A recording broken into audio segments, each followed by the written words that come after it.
Gimana jadinya? Kalau cowok kantoran yang kalem, gampang panik dan gak berani mulai duluan, tiba-tiba dideketin sama cewek agresif yang kalau mau sesuatu langsung maju tanpa ragu. Parahnya, cewek itu bukan cuma cantik dan dominan, tapi juga bosnya sendiri di kantor dan ternyata adalah tetangganya. Cerita ini dari manhwa Teto X Egen. Jadi tanpa basa-basi lagi, langsung aja kita masuk ke ceritanya. Cerita dimulai dengan memperlihatkan suasana kota yang sibuk di siang hari, di mana sebuah gedung perkantoran tinggi yang megah menjulang tegak di bawah langit yang cerah. Di dalam gedung tersebut, tepatnya di sebuah ruang kantor yang produktif, terdengar percakapan santai antar karyawan mengenai tren yang sedang viral yaitu tes Teto dan Egen. Salah satu dari mereka mengonfirmasi bahwa itu adalah tes kepribadian yang memang lagi ramai dibicarakan orang-orang. Ia menjelaskan secara singkat kalau Teto adalah tipe orang yang dominan dan terus terang, sedangkan Egen cenderung lebih emosional dan penuh rasa was-was. Ya, kurang lebih seperti itulah perbedaan mendasar di antara keduanya. Mendengar penjelasan tersebut, seorang pria bernama Im Seon Ho yang berprofesi sebagai desainer di living platform setiap hari merasa cukup asing. Pria berusia 29 tahun itu pun bertanya-tanya apakah ada tes semacam itu dan apakah konsepnya sama seperti MBTI yang mengukur serta mengategorikan preferensi psikologi seseorang. Sambil memegang headphone-nya, Seon-ho tampak mencoba mencerna informasi baru tersebut. Rekan kerja Seon-ho kemudian menimpali dan berpendapat bahwa jika dilihat dari kepribadiannya, ada kemungkinan besar kalau Seon-ho adalah tipe orang Egen. Seon-ho hanya bisa menanggapi dengan sedikit canggung karena dia memang belum pernah mencoba tes tersebut sebelumnya. Meskipun saat ini mereka masih memiliki banyak permintaan pekerjaan desain yang harus diselesaikan, Seon-ho mulai merasa penasaran. Sambil melihat layar monitor yang menampilkan promosi tim Teto versus tim Egen, ia bergumam bahwa mungkin nanti dia akan mencoba tes kepribadian tersebut. Rekan kerjanya sempat menawarkan agar Seon-ho mencoba lewat situs web yang ia gunakan, namun Seon-ho menolak dan memilih untuk mencarinya sendiri. Dengan rasa penasaran yang mulai muncul, ia pun segera menggerakkan jemarinya di atas keyboard untuk melakukan pencarian. Hal pertama yang ia temukan adalah deskripsi mengenai tipe seorang Teto yang digambarkan sebagai sosok yang suka menantang, proaktif, dan sangat bersemangat dalam segala hal. Penjelasan di layar komputernya berlanjut ke poin berikutnya, di mana tipe Teto biasanya selalu mengambil peran sebagai ketua atau pemimpin di dalam sebuah grup. Selain itu, mereka umumnya memiliki hobi yang sangat aktif secara fisik, seperti angkat beban dan bermain bola. Setelah membaca kriteria tersebut, Seon-ho langsung menyadari dan membatin bahwa dirinya sudah pasti bukan tipe Teto. Sambil tertawa kecil melihat betapa tidak cocoknya kriteria itu dengan dirinya, ia pun kembali terdiam dan merenung sambil menatap layar monitornya dengan seksama. Seon-ho pun mulai memahami pola hubungan di antara kedua tipe ini melalui sebuah bagan yang dia temukan. Di sana dijelaskan kalau cowok tipe Teto biasanya tertarik pada sesama tipe Teto dan tidak tertarik pada tipe Egen. Sebaliknya, bagi cowok tipe Egen seperti dirinya, secara logika mereka akan merasa sangat tertarik pada sosok cewek Teto, namun justru tidak akan merasa cocok jika berpasangan dengan sesama tipe Egen. Setelah merenungkan hal itu, Seon-ho pun membatin bahwa secara teori, dia memang seharusnya mencari pasangan dengan tipe Teto. Karena merasa penasaran, dia pun mulai mencari tahu lebih dalam mengenai kriteria cewek yang masuk dalam kategori tersebut. Penjelasan di layar monitornya menunjukkan 3 poin utama mengenai kriteria cewek Teto. Pertama, mereka adalah sosok yang asertif dan tidak ragu-ragu untuk mengutarakan pendapatnya. Kedua, mereka sangat ambisius dalam mengejar karir. Dan yang ketiga, gaya berpakaian mereka selalu terlihat kekinian serta sangat mencolok. Melihat kriteria yang begitu kuat tersebut, Seon-ho hanya bisa bersandar lesu di kursi kerjanya. Dia merasa minder dan berpikir bahwa jangankan mendapatkan cewek Teto yang hebat seperti itu, saat ini saja dia bahkan tidak memiliki pacar sama sekali. Di tengah lamunannya, tiba-tiba rekan kerja perempuannya muncul dan mengagetkan Seon-ho dari belakang.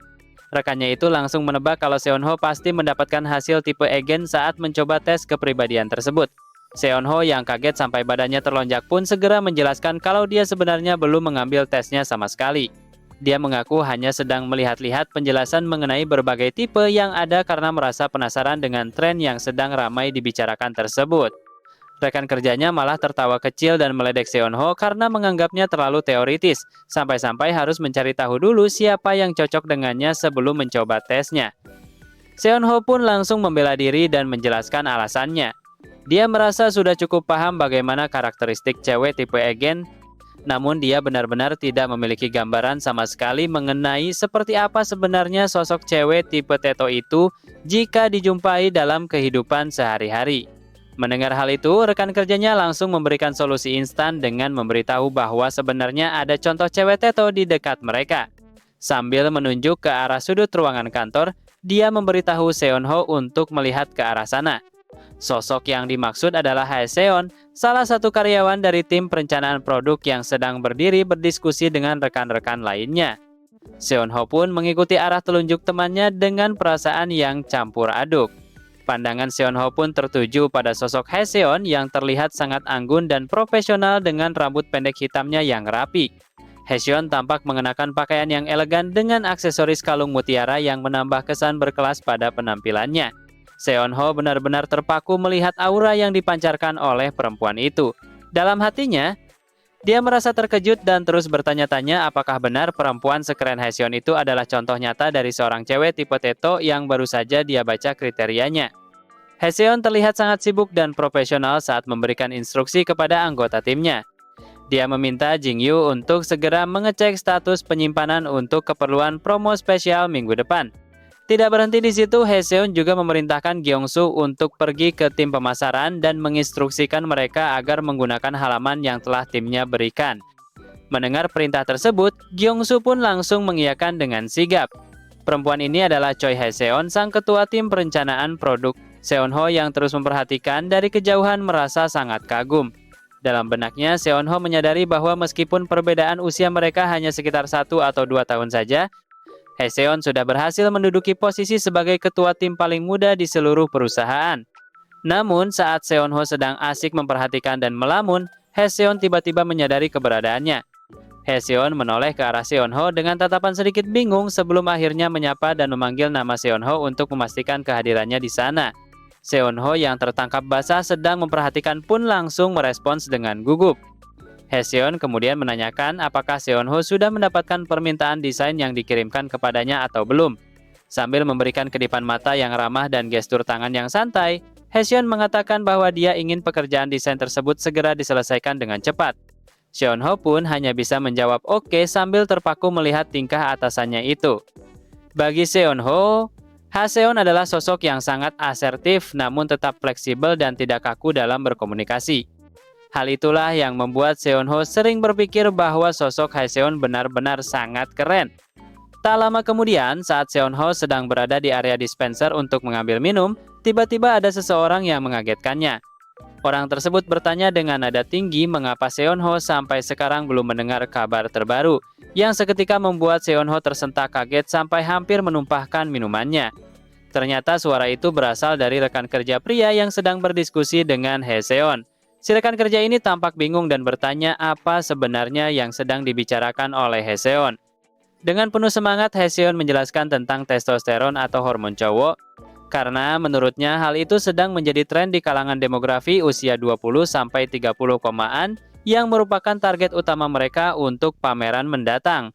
Si rekan kerja yang masih kurang nyambung pun cuma bisa garuk-garuk kepala sambil bertanya heran apakah hormon benar-benar sedang tren sekarang. Dia bahkan sempat mengaitkannya dengan estrogen yang setahunya cuma ada di obat-obatan menopause.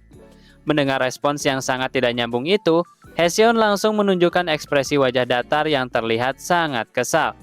Melihat tatapan maut dari atasannya, si rekan kerja itu pun langsung ciut dan buru-buru bilang kalau dia sudah paham. Dia langsung bersikap cari aman dengan mengatakan bahwa apapun yang dikatakan ketua tim Choi pasti benar. Jadi mereka akan mengikuti semua rencana yang sudah disusun oleh Haeseon. Mendengar hal itu, suasana hati Haeseon langsung berubah drastis menjadi sangat ceria dan dia bersorak kegirangan karena idenya diterima. Rekan kerjanya itu kemudian memuji betapa hebatnya Haeseon dalam beradaptasi, yang hanya dibalas dengan nada malu-malu oleh Haeseon sambil menyuruhnya diam. Dari kejauhan, Seonho yang memperhatikan interaksi tersebut bergumam dalam hati bahwa Haeseon memang tipe Teto yang sangat dominan dan punya pengaruh kuat. Seonho merasa kepribadian itu sangat berbeda jauh dengan dirinya yang hanya bisa pasrah dan menuruti apapun yang disuruh. Untuk merayakan kesepakatan tim mereka, Haeseon dengan murah hati menawarkan untuk mentraktir kopi kepada semua orang. yang langsung disambut antusias oleh rekan kerjanya yang berniat memesan kopi paling mahal. Sambil berjalan membawa kopinya sendiri, Seonho merenung bahwa kehidupan yang dijalani Haeseon benar-benar berada di dunia yang berbeda dibanding kehidupannya yang membosankan. Saat dia menoleh ke arah Haeseon, dia melihat sosok wanita itu tampak begitu bersinar dan cantik dengan senyuman yang merekah di wajahnya. Namun, Seonho segera sadar diri dan mencoba meyakinkan dirinya sendiri untuk berhenti memikirkan hal-hal yang tidak mungkin. Dengan tatapan yang sedikit sendu di balik kacamatanya, Seonho merasa bahwa tidak mungkin dia bisa menjalin hubungan atau sekadar merasa setara dengan sosok sehebat Haeseon. Baginya, ada tembok besar yang memisahkan status dan kepribadian mereka, sehingga mustahil bagi Seonho untuk bisa benar-benar berelasi lebih jauh dengan sang ketua tim yang sangat populer itu. Waktu pun terus berjalan hingga hari berganti malam di kawasan perkantoran yang padat.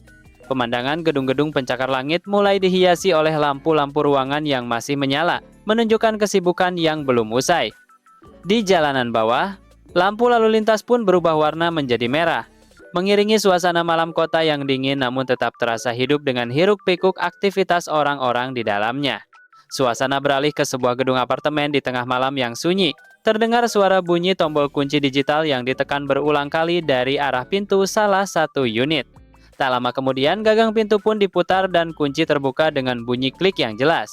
Di dalam ruangan yang masih gelap, terlihat sepasang telinga kucing hitam yang langsung tegak berdiri, seolah sudah menunggu kedatangan seseorang. Pintu pun terbuka lebar dan Seonho muncul dengan wajah yang tampak sangat lega bisa sampai di rumah. Sambil tersenyum lebar, dia langsung memanggil nama kucing kesayangannya, Mansu. Di sana, seekor kucing hitam pekat dengan kalung lonceng kecil di lehernya tampak menatap Seonho dengan mata bulat yang lucu sambil menjilat hidungnya sendiri, menyambut kepulangan majikannya. Tanpa membuang waktu, Seonho langsung menggendong dan memeluk Mansu dengan erat. Dia bertanya dengan nada gemas apakah Mansu merindukan ayahnya karena dia pulang terlambat hari ini. Sebagai bentuk permintaan maaf karena telat pulang, Seonho pun memberikan camilan kucing cair ke piring makan Mansu. Setelah itu, Seonho langsung merebahkan diri di atas beanbag dengan lemas. Dia menghela napas panjang sambil bergumam kalau pengalaman pertama kerja lembur benar-benar menguras energinya dan bikin penat banget. Saat sedang beristirahat, bayangan wajah Haeseon tiba-tiba muncul di pikiran Seonho. Dia teringat kembali momen saat ketua timnya itu memberikan perintah dengan gaya yang asik namun tegas. Sambil mengedipkan satu mata dan memberikan gestur semangat dengan jarinya, Haeseon bilang kalau dia ingin pekerjaan itu segera diselesaikan dengan cepat. Senyuman manis namun penuh tuntutan itu terus terngiang-ngiang di kepala Seonho.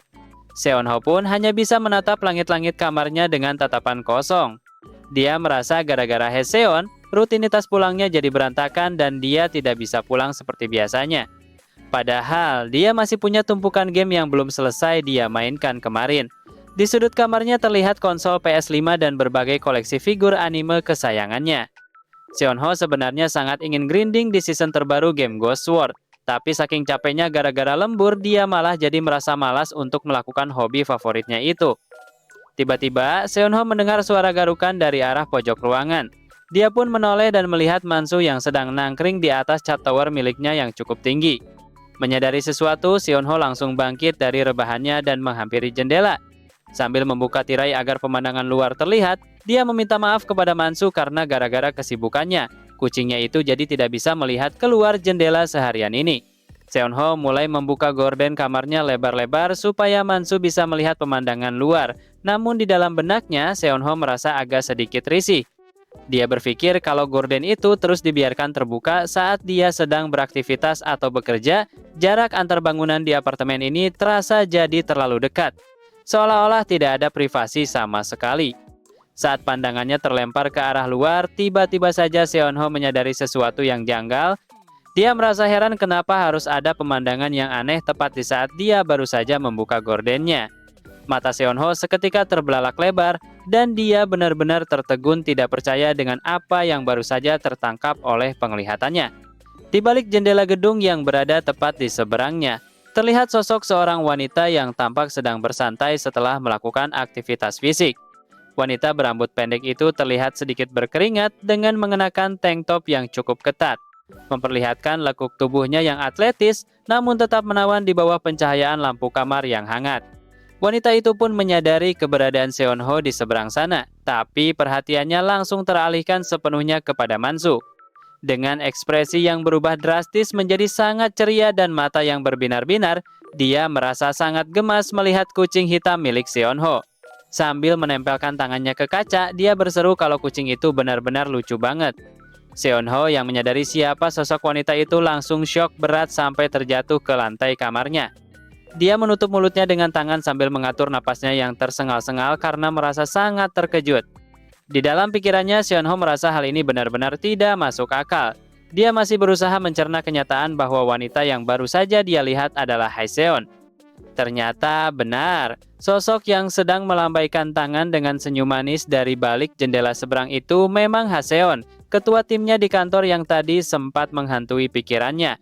Seonho benar-benar tidak menyangka dan merasa sangat terpukul dengan fakta bahwa Haeseon ternyata tinggal tepat di seberang kamarnya. Sepertinya kehidupan tenang Seonho bakal makin terancam nih kalau tetangganya adalah bosnya sendiri. Mansu yang nggak tahu apa-apa cuma bisa mengeong dengan tampang polosnya. Kucing hitam gembul ini terlihat sangat menggemaskan dengan mata kuning besarnya yang bulat, seolah dia lagi menyapa balik orang yang ada di seberang sana tanpa rasa berdosa sedikit pun. Di seberang jendela, Haeseon masih terus melambaikan tangannya dengan senyum yang sangat ramah, terlihat sangat menikmati pemandangan kucing lucu itu. Sementara itu, Seonho benar-benar kaget setengah mati sampai jantungnya berdegup kencang gak karuan. Sambil menutup mulutnya karena syok, dia terus bertanya-tanya di dalam hati. Kenapa bisa-bisanya Haeseon tinggal di apartemen yang tepat berada di depan matanya seperti ini? Seonho merasa ada yang aneh karena seingat dia, belum lama ini masih ada orang lain yang tinggal di unit apartemen tersebut. Dia sangat yakin kalau penghuninya bukan Haeseon. Karena merasa situasi ini sangat berbahaya buat ketenangannya, Seonho memutuskan kalau hal pertama yang harus dia lakukan adalah segera menutup gorden kamarnya rapat-rapat supaya nggak terlihat oleh bosnya itu. Tapi sialnya, rencana Seonho nggak berjalan mulus karena Mansu malah berulah dengan mencengkeram gorden yang mau dia tutup. Seonho pun panik dan langsung memperingatkan Mansu supaya jangan melakukan hal itu karena bisa merusak rencananya. Dari kejauhan, Haeseon yang melihat pemandangan aneh di jendela Seonho cuma bisa memasang wajah bingung. Melihat gorden yang bergerak-gerak dengan seekor kucing hitam yang bergelantungan di sana. Seonho benar-benar frustrasi dan memohon banget sama Mansu buat kerjasama sebentar saja agar dia bisa menutup gordennya dengan tenang. Namun, Mansu sepertinya lagi nggak mood diajak kompromi. Kucing hitam itu malah menunjukkan ekspresi kesal dan terlihat sangat marah karena aktivitasnya diganggu oleh majikannya sendiri. Tanpa aba-aba, Mansu langsung mendesis galak dan melompat dengan beringas ke arah Seonho. Seonho yang gak siap cuma bisa mengeluarkan suara kebingungan saat melihat anabulnya itu melayang di udara.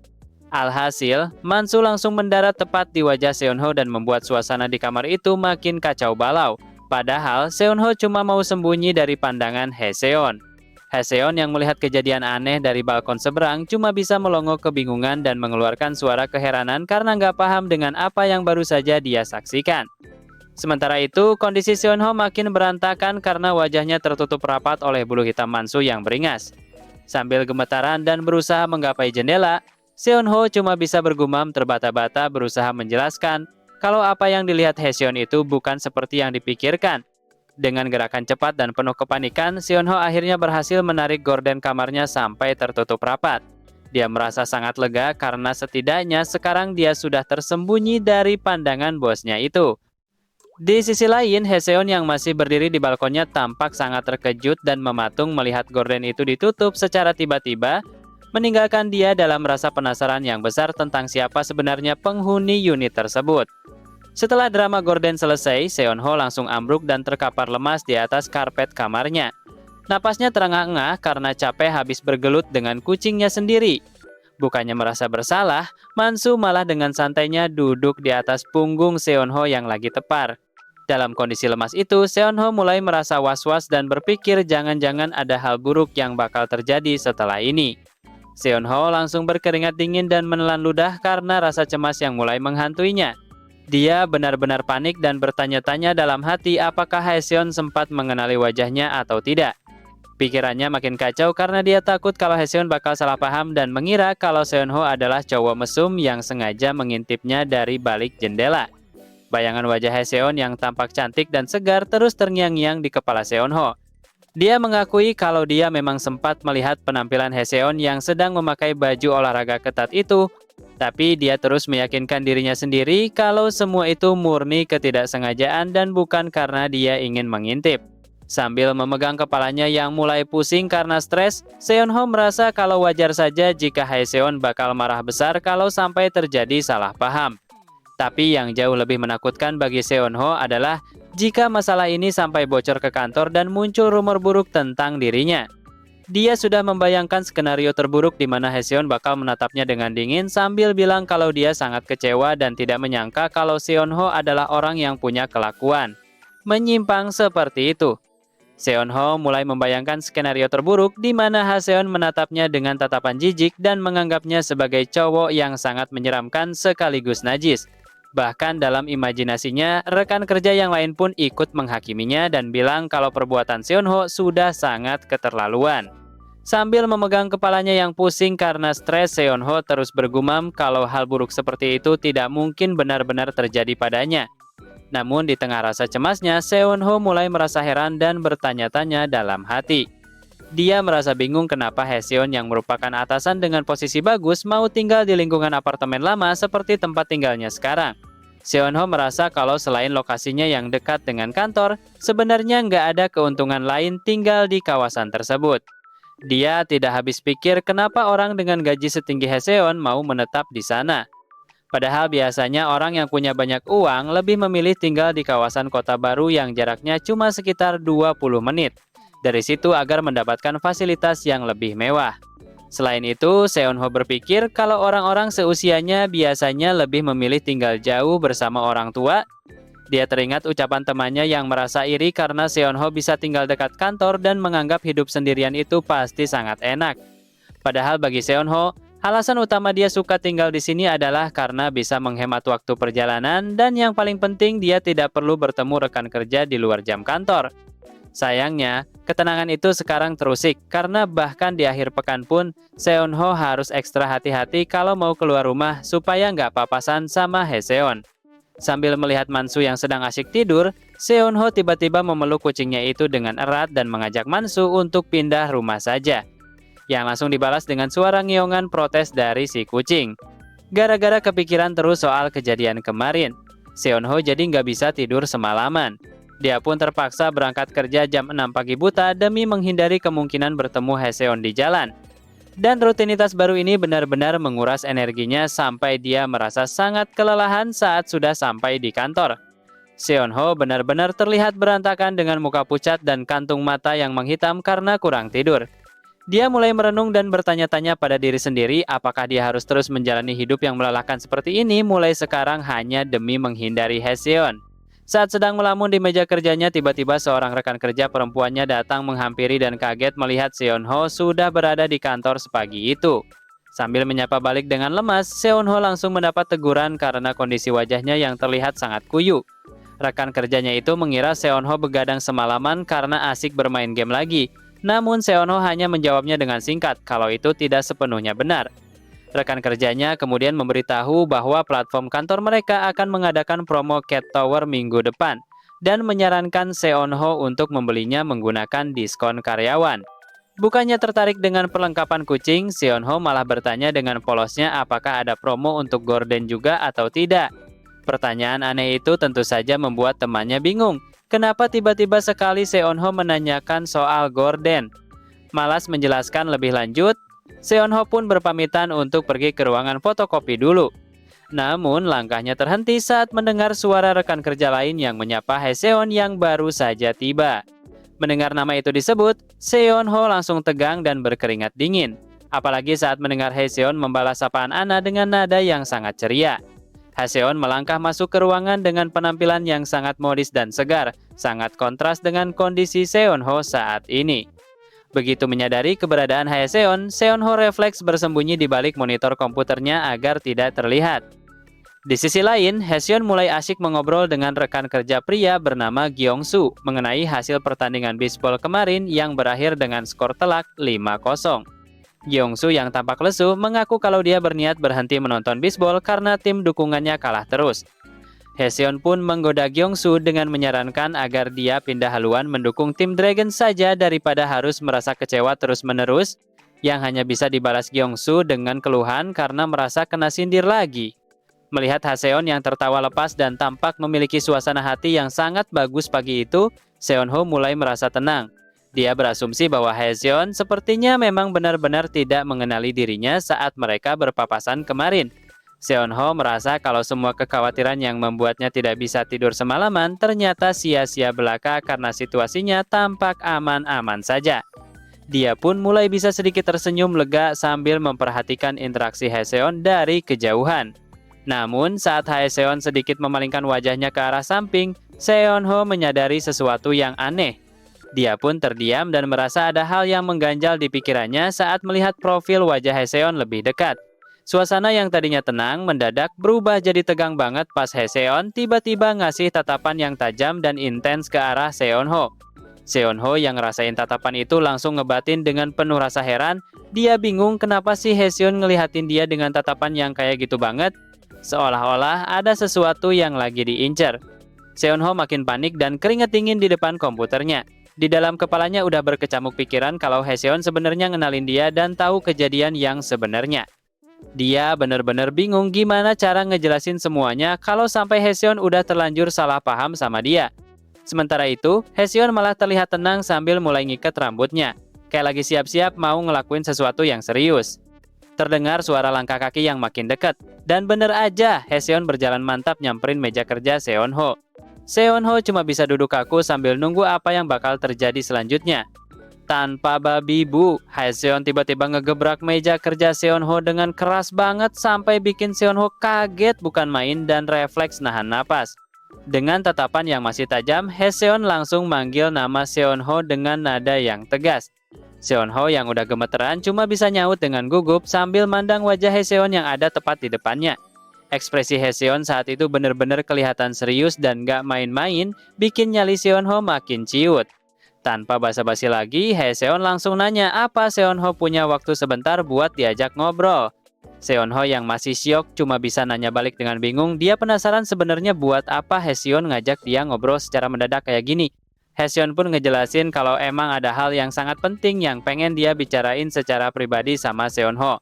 Sambil berdiri tegak dan melipat tangan di depan dada, Haseon benar-benar nunjukin aura yang sangat dominan dan berwibawa. Ternyata sikap yang ditunjukin Haseon ini adalah ciri-ciri dari cewek Teto, yaitu tegas dalam bertindak. Sosok cewek Teto digambarin sebagai perempuan yang punya pendirian kuat, penuh gaya dan gak ragu buat langsung to the point kalau emang ada urusan yang harus diselesaiin. Cewek dengan kepribadian Teto emang dikenal gak pernah ragu buat ngungkapin apapun yang ada di pikirannya secara blak-blakan. Tatapan mata Haseon yang tajam seolah menegaskan kalau saat yang ditunggu-tunggu itu akhirnya tiba juga. Seonho yang ngelihat gelagat itu makin ngerasa terpojok, dia mulai keringet dingin dan benar-benar tegang nungguin kalimat apa yang bakal keluar dari mulut Haseon selanjutnya. Tapi secara mengejutkan, Haseon malah bilang kalau sebenarnya dugaannya itu salah dan justru ada hal lain yang pengen dia sampaikan. Sambil sedikit nunduk dan ngedeketin wajahnya ke arah Seonho, Haseon mulai nanya dengan nada yang jauh lebih santai. Dia langsung ngajak Seonho buat pergi makan siang bareng saat itu juga. Seonho yang dari tadi udah mikir bakal kena semprot atau masalah serius, langsung bengong dan cuma bisa ngerespon dengan ekspresi kaget karena saking gak percayanya sama ajakan yang baru aja dia dengar. Haseon pun nunjukin senyum manisnya sambil masang pose yang kelihatan anggun dan menawan banget. Aura intimidasi yang tadi dia keluarin seketika berubah total jadi pesona cewek cantik yang bikin siapapun bakal luluh kalau ngelihatnya dari dekat. Ternyata di balik sikapnya yang tegas dan sangat to the point, Haseon punya cara tersendiri buat ngedeketin cowok kayak Seonho lewat ajakan yang kedengarannya simple tapi benar-benar bikin jantung berdebar. Dan sampai sini dulu cerita Teto X Again kali ini. Kalau kalian suka tipe cerita cewek agresif yang maju duluan kayak gini, jangan lupa like, komen, dan subscribe. Sampai ketemu di part berikutnya.